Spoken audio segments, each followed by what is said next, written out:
반갑습니다. 김영윤 TV입니다. 2월 17일 첫 주 시작 첫 영상입니다. 월요일 아침이고요. 세상이 좀 변하고 있죠. 많은 국민들이 지금 대한민국의 부정과 불법, 부패 세력에 눈을 뜨고 있는 것 같습니다. 대법원은 부정선거 이렇게 은폐했다. Stop the steal. 출간 직후부터 화제몰이를 해왔는데요. 2주 만에 국내 도서 전체 1위에 등극했습니다.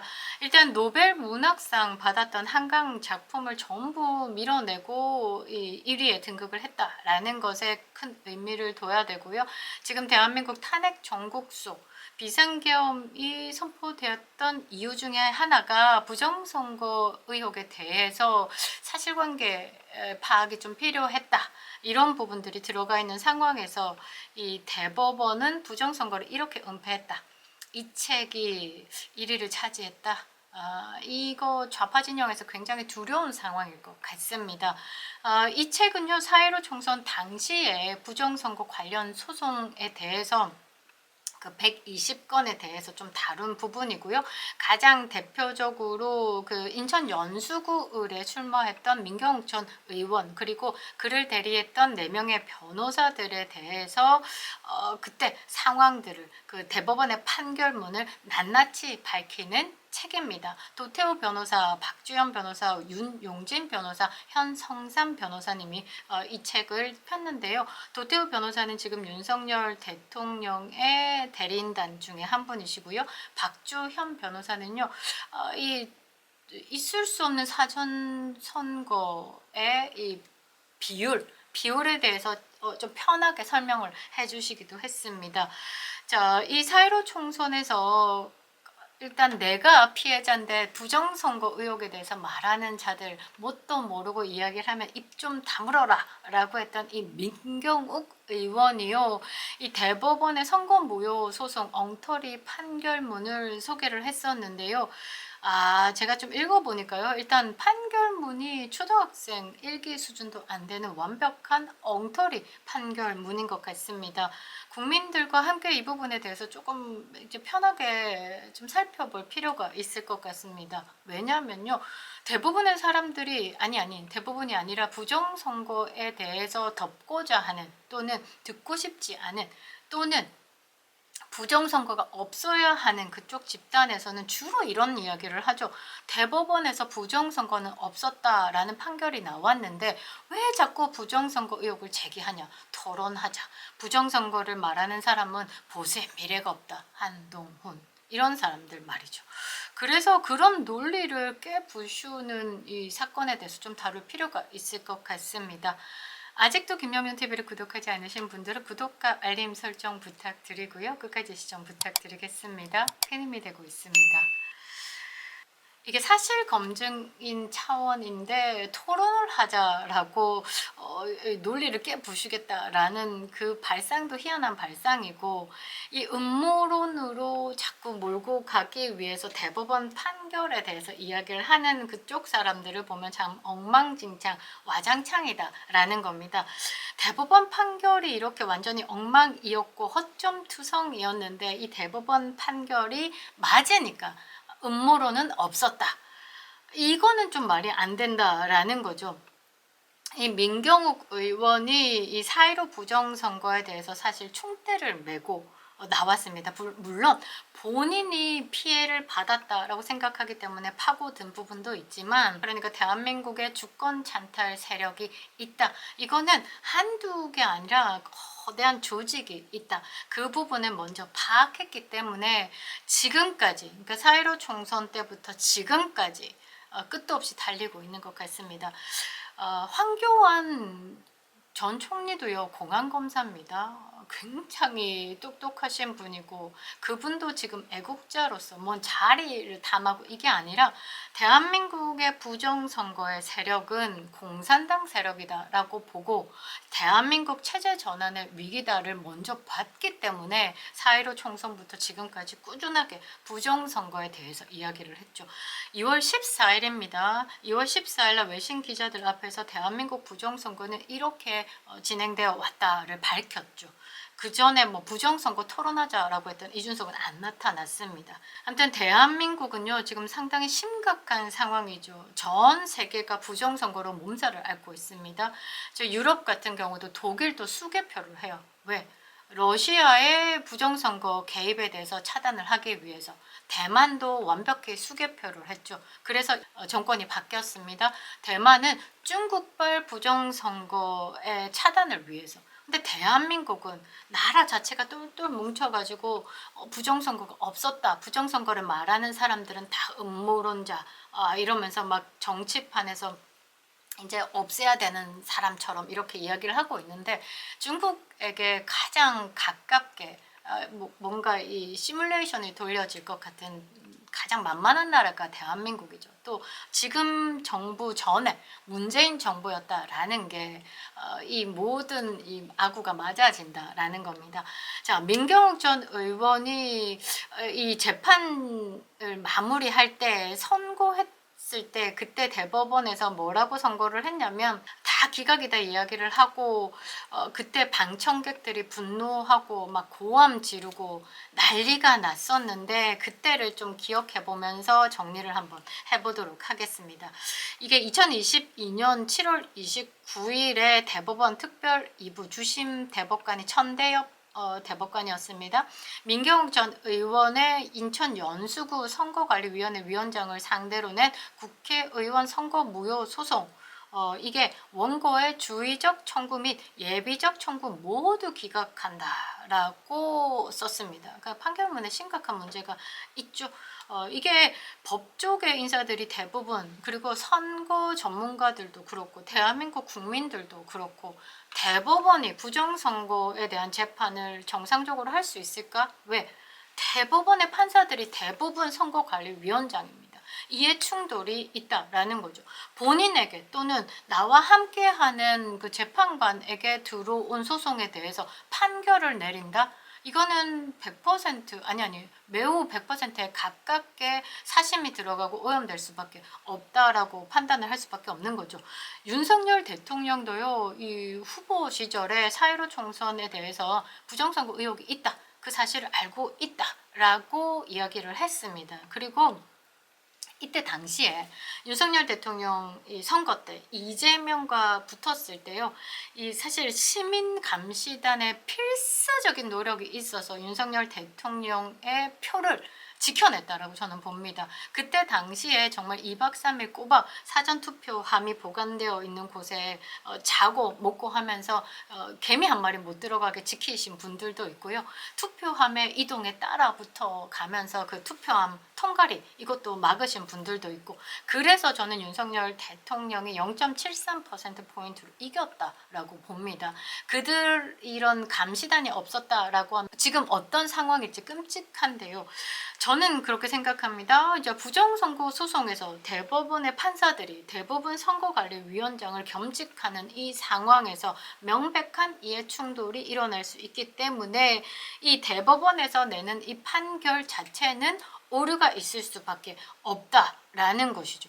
아니, 민간 기업에서도 이 모든 분야에서 업무 시에 이해 충돌에 대해서 법적인 제재를 가하고 있는 상황에서 이 사법기관만큼은 이런 부분에 대해서 자유롭다라는 것 자체도 매우 부적절하다라는 겁니다.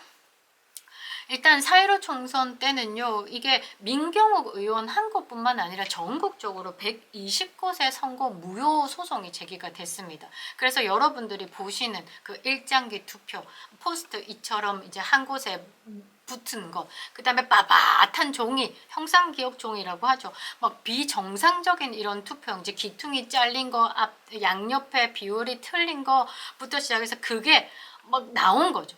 그래서 이게 전국적으로, 이게 조직적으로 어떤 거대한 세력에 의해서 선거 부정이 있었다라는 의심을 가질 수밖에 없다라는 겁니다. 그때 당시에 대법관들의 면면을 한번 보십시오. 문재인 정부 때 임명된 사람들이 대부분이죠. 지금도 문형배부터 시작해가지고 문형배가 이 종이 흔들었던 TF팀도 전부 다 그 문재인 정부 때 있었던 임명됐던 사람들이 지금 궁딩이 붙이고 아직까지 있다라는 겁니다. 얼마나 그들이 여러분들 기억해 보시면 한 정당의 이익을 위해서 얼마나 노골적으로 이제 편을 들어왔냐라는 거죠. 그러니까 이 선거 부정에 있어서 제대로 된 판결을 한다? 저는 이 부분에 대해서 보장되어 있지 않다라고 생각을 합니다. 그래서 대법원 판결은 처음부터 신뢰성 보장이 안 되어 있다라고 봐야 되겠죠. 대법원의 판결문을 보면요, 이렇습니다. 원고가 범죄자를 특정하지 못했다라고 하고 있습니다. 범죄자를 어떻게 특정을 해요? 그런데 이거를 판결문에 썼다라는 겁니다. 그리고 구체적인 증거를 통해서 범죄 사실을 증명하지 못했으므로 소송을 기각한다라고 쓰고 있습니다. 황당하죠. 아니, 원고가 내가 지금 부정선거 때문에 졌어. 그러면 중앙선거관리위원회 선거장비 압수수색할 권한을 가졌어야 되죠. 그런데 이미 이 대법원에서 이런 압수수색에 대해서 전부 기각한 상황에서 이 선거관리위원회의 뭐 서버조차 확인할 수 없는 상황에서 범죄자를 특정 못했고 이 증거를 제대로 못 밝혔으니까 다 기각이다라는 건 말이 안 맞는다라는 겁니다. 아니, 헌법에 보장되어 있다라는 그 독립적 기관을 상대로 그 원고에게 증명을 하라라는 의무를 다 던진다라고 하면 일반인이 그 거대 선관위를 향해서 싸울 수 있냐고요. 그거는 불편한 상황이죠. 대부분 이렇게 전략적 봉쇄수를 쓰는 사람들이 권력, 그다음에 돈을 가지고 일반인을 상대로 전략적 봉쇄수를 쓰기도 하죠. 어떤 게 대표적이냐? 뭐 이준석 같은 경우 학력 비리에 대해서 이제 이야기를 하는 일반인을 상대로 대거 고소 고발 남발했죠. 그리고 SK 최태원 회장 같은 경우도 본인의 이혼 소송에서 뭐 상간녀에 대한 뭐 댓글을 단 사람들 대거 이제 고소 남발해가지고 재판장에 세우고 이런 것들이 본인의 권력과 돈을 이용해가지고 입막음 한다라는 거죠. 그러니까 지금 이 대법원도 마찬가지로 개인이 선거관리위원회 그 중앙 서버에 접근조차 할 수 없는데 그 접근을 할 수 있는 뭐 영장이라든지 이런 것에 대해서 오케이 하지도 않고 다 기각해 놓고서는 너 이건 못 봤으니까 너는 아니야 너 부정선거 없었어 이런 판결을 냈다라는 겁니다. 이거는 개똥 같은 판결을 낼 수밖에 없는 것이죠. 결국 대법원이요, 이 검찰과 경찰의 수사가 있어야 한다라는 것을 암시하는 것으로도 이제 해석이 되는 부분이죠. 그래서 이 비상계엄이 맞네라는 게 이제 답을 낼 수 있다라는 겁니다. 그러면서 또 하나 판결문에 어떤 게 있냐면요. 만약 부정선거가 있었다면 그 범죄자가 이렇게 허술하게 증거를 남겼을 리가 없다라고 적고 있습니다. 아니, 사전투표 우체국 등기 배송 정보가 이 40.4%가 비정상적으로 입력됐다라는 이 부분을 가지고 범죄가 발생했다라면 모두 조작하지, 그러니까 100% 조작하지, 일부 40%만 비정상적으로 남겨두지 않았을 거다. 그러니까 아예 이거는 이게 부정선거가 없었다 이런 논리를 내는 거죠. 그러니까 쉽게 얘기해서 범죄자가 이런 실수를 할 리가 없어. 그래서 범죄 자체가 없었어. 이런 비상식적인 논리를 대고 있다라는 거죠. 이거 어느 국민이 납득할 수 있겠습니까? 범죄자들이 정교하게 조작을 하지 못해서 드러난 그런 범죄 흔적이 재판부가 이거를 아니 흔적이 있는데 범죄는 완벽해야 되는데 그런데 이렇게 오류가 났어? 그럼 이건 범죄가 없었던 거야. 이렇게 얘기를 하고 있다라는 거죠. 이거는 황당할 수밖에 없습니다. 그리고 또 판결문에 이런 게 적혀 있습니다. 부정한 행위를 하기 위해서는 고도의 전산 기술과 해킹 능력뿐 아니라 대규모의 조직과 막대한 재원이 필요할 것. 그래서 부정행위가 있었을 리 없다라고 적고 있습니다. 아니 그럼 반대로 고도의 전산 기술과 해킹 능력이 있어. 그리고 대규모의 조직과 막대한 재원이 있어. 그러면 부정한 행위가 있었네요. 오케이? 말이 안 되는 거죠. 근데 이미 국정원에서 전산에 침투 흔적이 있고 해킹에 지금 흔적도 있고 해킹이 너무 쉽다.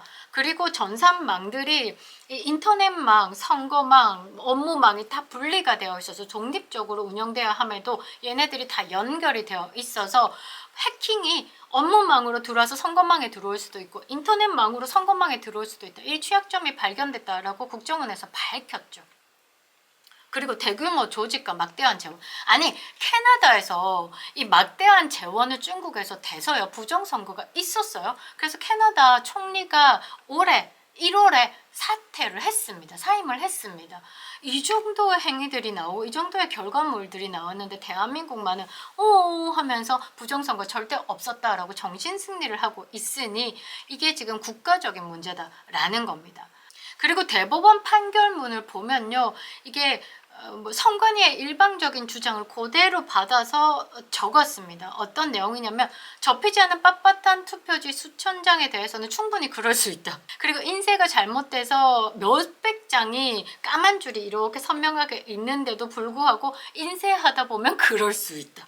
그리고 배춧잎 투표지, 그러니까 투표용지가 있고 다른 투표용지가 덧붙여져 가지고 인쇄가 됐는데 이것도 그럴 수 있다. 수천 장의 일장기 투표지가 나왔는데도 충분히 나올 수 있다. 좌우의 여백 사이즈가 다른데도 충분히 나올 수 있다. 모서리가 두세 장이 붙어가지고 사진 띄워드릴게요. 딸랑딸랑거리고 포스트 이처럼. 그런데도 이거를 뭐라고 하냐면 통 내부에 발열이 돼서 또 정전기가 돼서 그때 접착제가 다시 이렇게 활성화돼서 충분히 붙을 수 있다라고 합니다. 아니 그러면 종이들이 막 이렇게 막 섞여 있으면 이런 식으로도 붙고 이런 식으로도 붙어야 되는데 어떻게 그렇게 딱 엣지끼리 딱 붙어가지고 그렇게 반듯하냐라는 거죠. 그런데도 이 대법원 판결은 그럴 수도 있다라는 겁니다.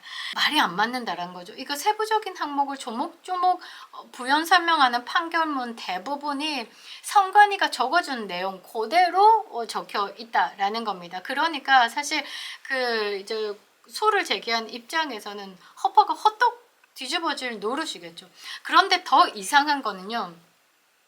이 민경욱 의원의 그 판결이 있을 때입니다. 이제 기각이라는 주문이 딱 떨어지자마자 방청객들이 난리가 나고 소리 지르고 뭐 판사 향해서 삿대질하고 난리가 났었어요. 그래서 기각이라는 말만 딱 들리고 판사들이 일제히 판결문을 읽지 않고 다 나갔습니다. 왜냐하면 이 상황 자체가 혼란스러우니까. 그런데 그 현장에서 너무 시끄러워가지고 기각의 구체적인 사유를 아무도 못 들었대요. 2시에 판결 시작하고 우르르 나가고 그러면 한 3, 4분 있었다 치자. 그런데 2시 9분에 일제히 조선일보, 중앙일보, 연합뉴스 그리고 이제 TV 방송은 한 10분쯤 있다가 MBC, KBS 등에서 이 선거 무효 소송에 대해서 기각 판결을 알리는 보도들을 쏟아내기 시작했다랍니다. 그리고 심지어 구체적인 판결 사유를 적은 언론사들도 대다수가 있었다라는 거죠. 그 언론사가 적은 내용은 이렇습니다. 민 전 의원의 주장과 같은 부정한 행위를 하기 위해서는 고도의 전산 기술과 해킹 능력뿐 아니라 대규모의 조직과 막대한 재원이 필요할 것. 부정선거를 실행한 주체가 누구인지조차 증명하지 못했다. 이러면서 민경욱 의원을 약간 조롱하는 식의 언론들이 펴냈었는데요. 사실 이거는 문제가 있는 게 보통 판결문이 나오잖아요. 그러면 2주 정도 있다가 이 판결문이 공개가 되는 겁니다. 보통 10일 이후에. 그런데 이 법정에서 판사가 하지도 않은 말을 언론사가 그날 2시에 시작되는데 2시 9분부터 펼쳐내기 시작해서 2시 20분부터 방송에 때리기 시작했다라는 건 판결문이 먼저 어딘가에 흘러갔다라고 봐야 되겠죠. 이 대법원의 판결문을 미리 유출을 했다라는 건 이 대법원이 심각한 신뢰성 이게 타격을 입을 수밖에 없는 겁니다. 그러니까 결론적으로 봤을 때 이거는 검찰과 경찰의 수사를 통해서만 밝힐 수 있는 것. 그런데 대한민국의 중앙선관위는 헌법이 보장한 독립적 기관이다라는 것. 이 선거관리위원을 상대로 압수수색이나 뭐 체포나 뭐 이런 것들에 대한 영장 발부는 누가 하냐? 법원이 한다. 그런데 희한하게도 그 법원에 관계된 사람들이 선거관리위원장을 맡고 있다. 이해 충돌이 일어나고 있는 상황. 그래서 이 선거관리위원회는요. 영역 자체가 감히 건드릴 수 없는 영역이 돼버린 거죠. 그래서 비상계엄을 선포하고 국회로 들어간 계엄군보다 더 많은 인원이 선관위로 들어갔고 노상원 전 사령관이 선관위로 투입되어서 수원 연수동에서 들여왔던 중국 간첩들 그 체포 작전은 팩트다라고 이야기를 했고 지금 대한민국은 밝혀질 이 진실이 사실 너무나 크기 때문에 두려워서 지금 못하고 있는 거지 사실 이거는 한 번은 뒤집어야 되는 겁니다. 왜냐? 대한민국 국민들을 지키기 위해서죠. 이거 분명히 드러나야 되는 거고, 이거는 대한민국의 문제뿐만 아니라 전 세계적인 문제다라는 겁니다. 이미 대한민국은 이 부정선거에 의해서 피해국이 아닌 공범일 가능성이 있다라는 거죠. 거기에 대한 각오는 해야 되고요. 여기에 대해서 벌도 반드시 받아야 되는 겁니다. 이 모든 사건들을 해결할 수 있는, 그러니까 이 부정선거 의혹에 대해서 진상 규명을 해줄 수 있는 건 누구? 윤석열 대통령의 화려한 귀환이다라는 거죠. 증오복귀 반드시 하실 겁니다. 그립다 윤석열, 김영현 TV였습니다.